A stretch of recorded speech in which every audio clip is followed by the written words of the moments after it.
younger than me. Maybe he will be. I hope so. Tracy, where's that milk? Coming. Bye. Bye.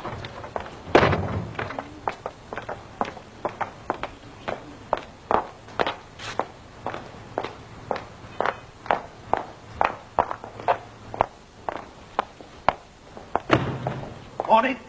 Morning. Just give us a quick look at the sports page, eh? Is Mr. Sugden's? Oh, don't mind her about him. He'll still be snoring in his pit, dreaming about bombarding Italy with his whistles. What? Just a quick look, eh? Is that my paper? Yeah, he just wanted to read the sports page. I don't care what he just wanted. Give it here. Sam Tindle! I'll curdle his milk. Stupid old. Do you know I was that far off clonking a one? Good job Worthington weren't there. I would have blown it. Nobody can say you weren't provoked. Mavis was telling me she'd no right to mention money. But I do get paid for having her, and she knows that. But you'd no right to mention it. It's not as if you do it for the money. You'd quite happily look after her for nothing. I just wish I could get to grips with her. She's like a flaming yo-yo. Up in the air 1 minute, down in the dumps next. Maybe I suppose you have to make allowances, because she's not had a very happy life. She certainly hasn't. What are you going on about? Yeah, I mean, yesterday I was too sympathetic. Oh, yes, I know, but... I know she's not had a very happy life. That's what's tearing me to bits. And I am making allowances. I don't know whether to be sorry for her or flaming mad at the way she's turned her father down flat. I mean, he loved that job he had, travelling round the country. And what did he do? He's talked his bosses into giving him a job in Leeds, in the office. He's all ready to move out of his flat, buy a house for the two of them. And what does she do? I don't want to go to Leeds. I don't know. I don't know whether to ring Worthington. Well, what can he do? Well, you could find somewhere else for her for a start. Is that what you really want? I'm sure you'd rather look after her yourself until something permanent happens. Well, I can't go on much longer like this. No, but if you ring Mr. Worthington, it'll look as if you can't cope. I can't cope. That's what this is all about, you thickhead. Mavis, I'm sorry. I'm sorry. That girl's just getting to me.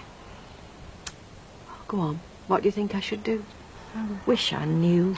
You're not just asking so she can take no notice, are you? Probably. You'd let me be a bridesmaid, wouldn't you? Tracy, love, for the umpteenth time, it's got nothing to do with what I do. It's what your dad says. I don't understand what he's talking about. Yeah, I know it's difficult, love, but maybe you will when you're a bit older. Anyway, he's not my real father. Tracy, you mustn't say that. He'd be very, very hurt if he heard you say that. You wanted him to be your real father. That was before he got all angry and shouted and things. He used to be nice.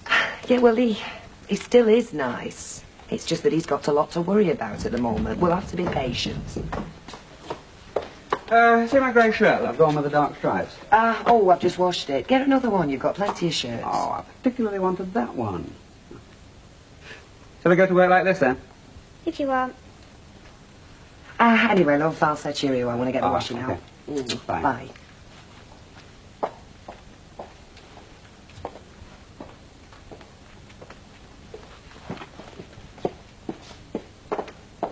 Have you ditched him yet?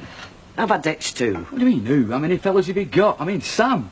Want to be a millionaire, Tindle. Have you kicked him into touch yet, or what?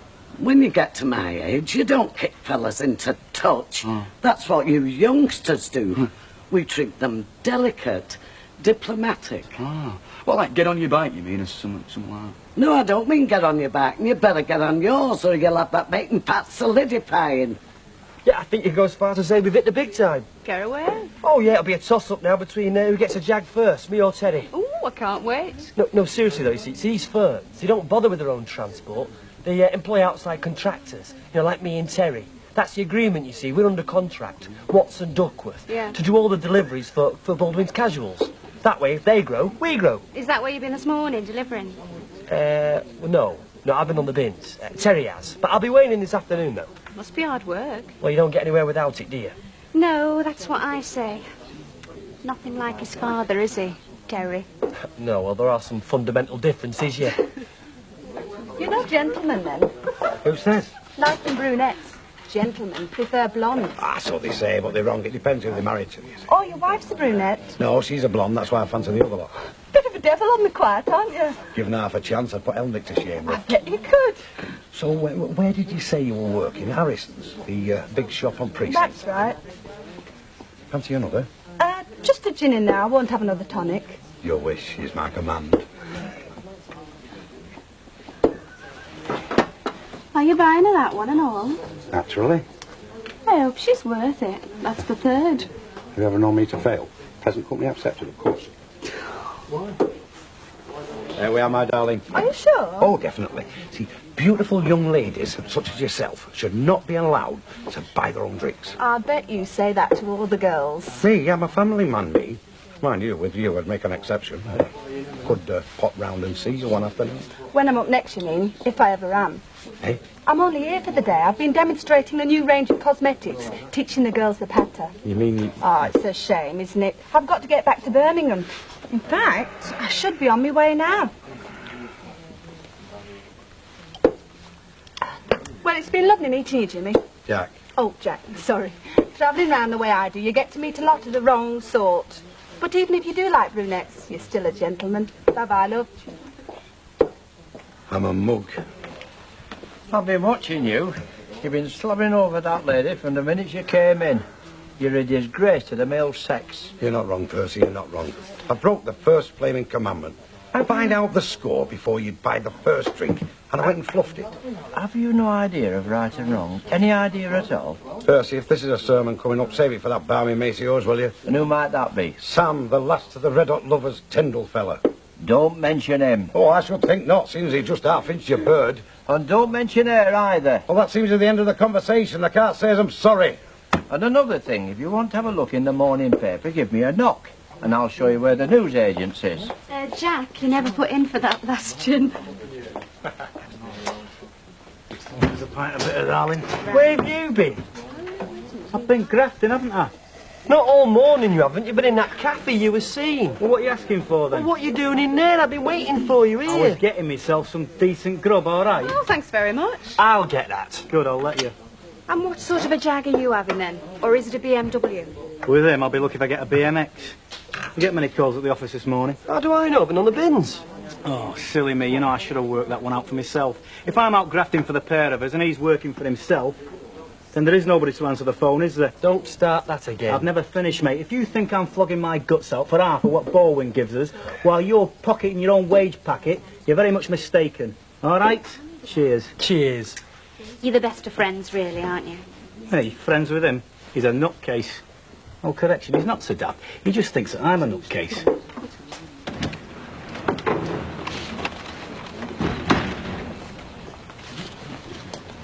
For you, madam.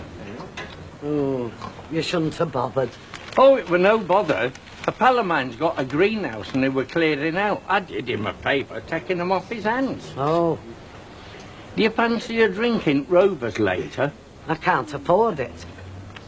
Well, I reckon I can pay for myself. I can.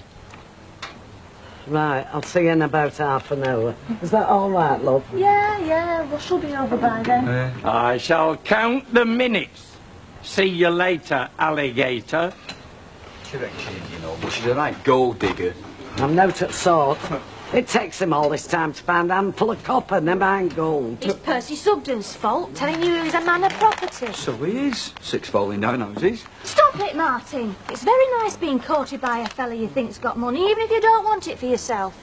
And it's a disappointment when you find out he ain't got any. Isn't that right, Phyllis? It's not so much the money, though that would have been very nice. It's the thoughts of a fella with a bob or two fancying you. Of course it is. And you won't enjoy getting rid of him, will you? I didn't think I would, but by gum, he's making it easy.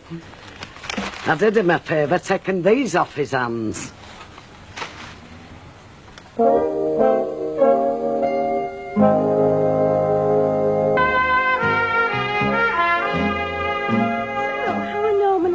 Getting on in the business. They're making a success of it, would you say? Well, that's what I'd like to be able to say, but I don't know. They seem to spend all the time arguing. I thought it was only our age group that went in for that sort of behaviour, but apparently not. Well, at least they seem to be taking it seriously. Well, that's a very generous way of looking at it, Mavis. I hope you're right. They seem to thrive on it anyway. Bye. Bye. You know, Sometimes insults are just a cover-up for affection, aren't they? Are they? Well, yes, like Bob Hope and Bing Crosby in them old films of theirs. They used to do terrible things to each other, but they didn't really mean it. I think they were just too embarrassed to be nice to each other, so they showed they liked each other by insults and things. Or at least that's the way I like to think it was. Not much hope for us if it wasn't. No, that's what I was thinking. Hello, Jenny. Now, let me guess, chewing gum. Right. 1 or 2? 2, please. We're band again tonight, singing. Oh, that's nice. You enjoy that, don't you? It's something to do. Yes, well, see you not as late home as you were last night. It all depends how long we go on for. True. Bye. Must say, I'm surprised you didn't say something. Oh, I'm backing off, Mavis. Every time I start a fight, I get the worst of it. Mind you, I felt like throttling her. Were we like that at that age? Shouldn't be at all surprised. It's funny, I mean, you'd think 14 was too young to have a persecution complex, wouldn't you? But they seem to think the whole world's against them. Well, behave like that. They deserve to have the whole world against them. Now, you don't mean that, do you? Yes. Anyway, I've told you how I feel about it, Mavis, so let's just drop the subject. She catches me chatting to you when she comes in. She won't be late in future. That's a good idea. Shall I come round the bar and you can put your arm round me? Make it better, that. No, we better not go too far, much as I'd like to. Oh, you timed that well. Just as you were looking in my eyes. Come here a minute, love. Mrs. Williams has just been on the phone from school. Tracy's been crying her eyes out all morning. Oh, dear. Did they want us to fetch her home? No, she's settled down now. She's going to have her dinner there. I think Mrs. Williams just wanted to make sure it was nothing physical. Yeah, well, no, it's not that, don't we? What's this bridesmaid business, Ken? It's the end of the world for her. Well, it's not so far off for all of us.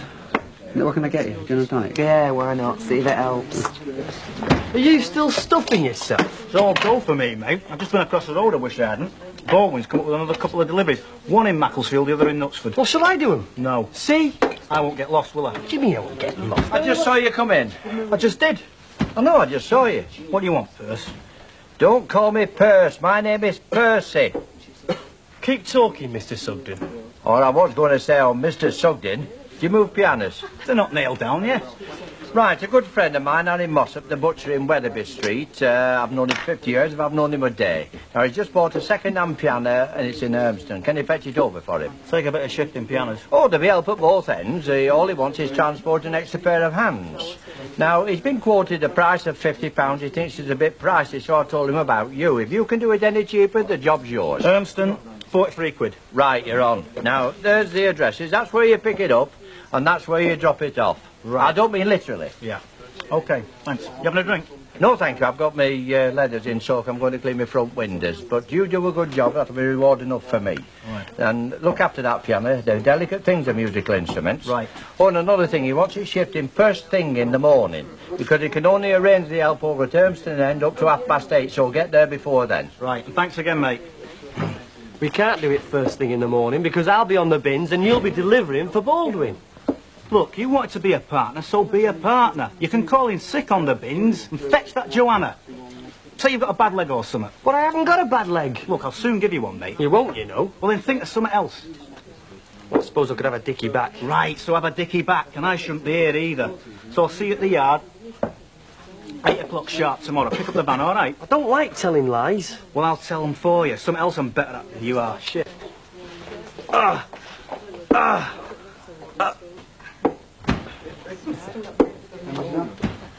Same again, love. Well, I can't get you same again, Bobby, but I'll get you similar. You buying him another one? He's giving me money for his own. Look, take my tip. Get rid. I'm trying to, aren't I? What do you think I'm doing? But you're buying him ale and building him up. You're supposed to weaken him for kill. I only want a bit of affection, just a bit of love to keep me going. But I don't have any love to give you. You can't create it out of nothing. It's not something you get out of a packet of cornflakes. Well, I'm not asking for much. Just a smidgen. I mean, at my age, you learn to manage with very little of anything. So I've noticed. So, this is it. This is the end of our affair. It's not that I don't like you. It's more my past relationships. They're still dominating my emotions. I'd have thought you'd have got over losing your hubby long since. I don't mean me hubby. Eh? I mean Percy. So done. He's rekindled his affections for me. I'm sorry, love. Here, have this one and all.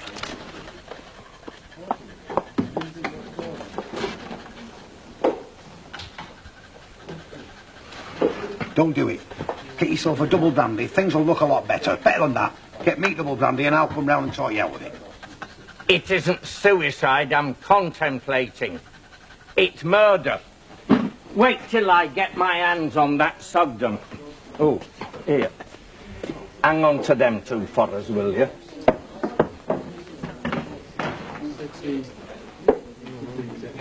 I won't be a minute. It's gunfight at the OK Community Centre.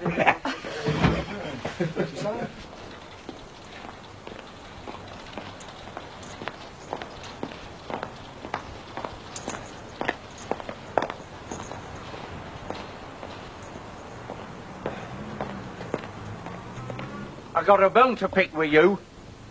I'm not surprised, though. We thought you favoured one of them vultures. And it's no joking matter neither. Stop putting your oar in between me and Mrs. Pierce, or accept the consequences. I've no interest in you, and I've even less in her. There you go, playing both ends against the middle. You've started dallying with her affections. Of what? And poisoning my mind against her. We was getting on famous till you started fancying her again. What sugar bag did you read that on? You're blighting my life, you are. You've heard what happened to the Spaniard it song, haven't you? I'll put a bunny on this Spanish onion if I catch him bending tonight, and that is what's going to happen to you. Are you not going to bop him? I won't soil my hands on him. Hang on. Do you want me to call him back? What? He'd break like a rotten stick if I so much as laid a finger on him. Some flaming gunfight that was.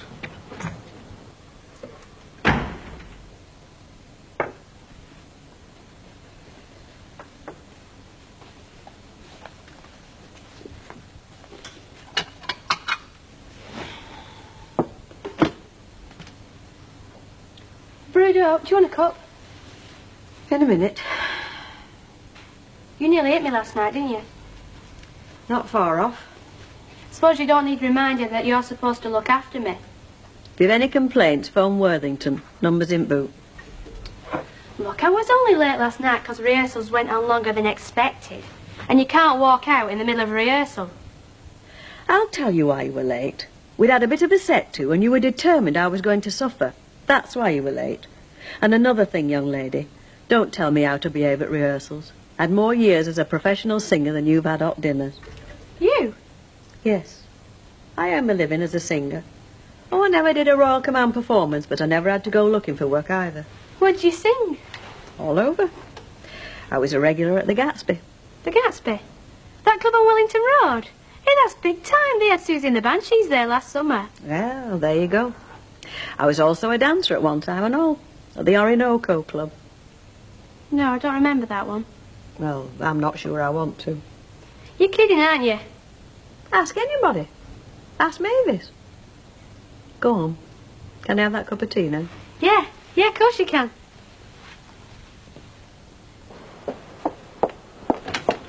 Hello. Just going to lock up. Well, I only want an evening paper if you got one there. You're in luck. It's the last one. Oh, great. Thanks very much. Thank you. Oh, hello. Hello. Can I have a copy of the evening paper, please? Just bought the last one, I'm afraid, but have a look if you like, free of charge. Okay. As a matter of fact, I want to have a word with you. Got a minute to spare? Yeah, sure. Bye. Bye-bye. There you go. Can I ask you a question, Mrs. Pierce? Certainly, Mr. Sugden. Will you tell me why you've set this mad dog Tindle on me again? He came at me like a whirling dervish, in the street for all to see. Oh, well, you'll have to excuse him. He's just a bit emotional at the moment. seeing I've just chucked him. Yeah, I've heard about that. I believe I'm back in ring again from what I hear. Well, Don't be too hard on him, Percy, eh? It's bad enough being a poor pensioner, but when you're frustrated as well. Not so much if you're a poor pensioner. If that property, if Sam Tindle reaches its full potential, it'll be a long way off poor. It shows you how much you know. He's not had a penny piece out of them houses, and he's put all his spare cash into putting them to rights, and he can't put rents up because they're controlled. I'm not talking about now, woman. I'm talking a couple of years' time when they redevelop. When they what? That property of Sam Tindle's is on what they call a prime site, and when they redevelop, as they're going to, that poor pensioner of yours will be worth a small fortune to be buying Baldwin out. So don't expect any sympathy off me. Oh, Phyllis. Hey, and you kicked him into such? Yeah, but he fancied me. I'll always have that. And I can get him back any time I want. Come in. Susan! Hello, Tracy, love. Hello, love. How nice to see you. All right, well, if you can put Susan down for a few minutes, I'd like to have a word or two with her. Right, come on, Tracy. We can finish this upstairs. Susan will help me. Yes, but not just yet, I love. Come on, and close the door. Sit down.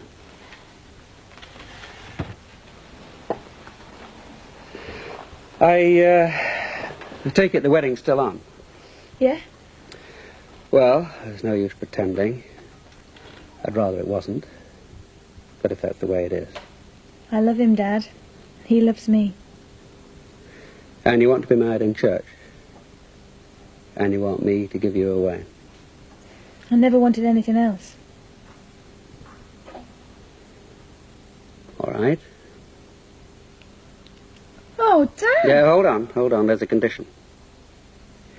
Now, you say you want a traditional wedding. Yeah, I do. Yeah, and so do I. All right, it might be a bit of an old square, but in my book, it isn't traditional for the bride and groom to get out of the same bed on the wedding morning. Some traditions don't last forever, Dad. Yeah, I know. More's the pity. I don't think the world's been any better since that particular tradition disappeared. Anyway, I don't want to lecture. This is our problem. Now, do you understand what I'm saying?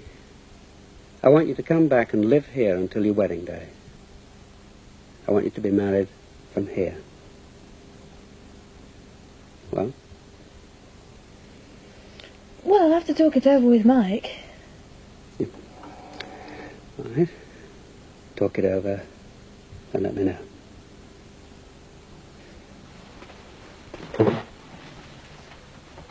Oh.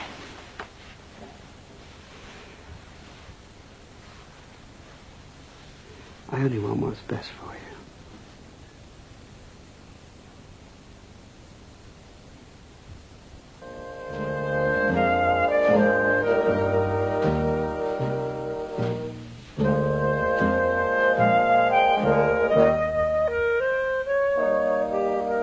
And we're back in Weatherfield tomorrow at the same time.